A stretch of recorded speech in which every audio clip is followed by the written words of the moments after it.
Thanks, Professor. And you mentioned that children and having children involved in the consideration for the future. So that links into our next question, question number 4, that is going to be put to you by Malikah.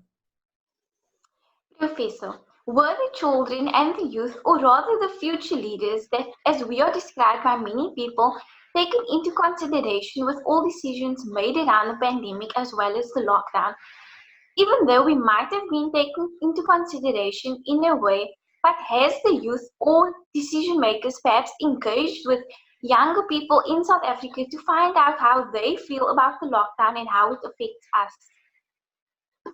That's a very important question, and often, even though children are a very important part of our society, often they are neglected, and we don't listen to them, and that we don't give them enough voice or enough airtime to talk about their concerns. Sometimes adults speak on behalf of children, parents speak on behalf of children, and teachers speak on behalf of children.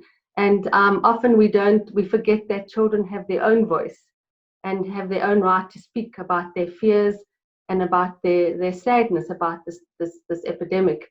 And so hopefully this Red Cross Radio is the first step for stakeholder engagement in children.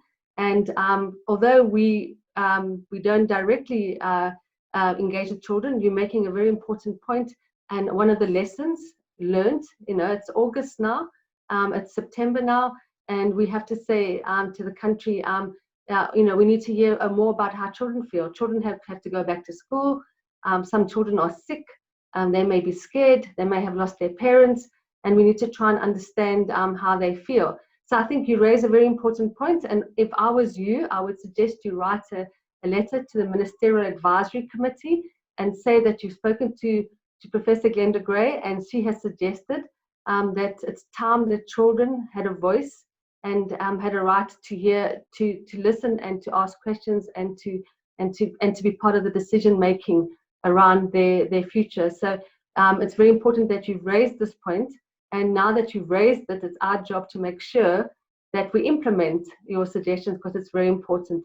Children are very important. You are our future leaders, and we have to groom you and get you to learn your voice so that you are able to take over when you become adults.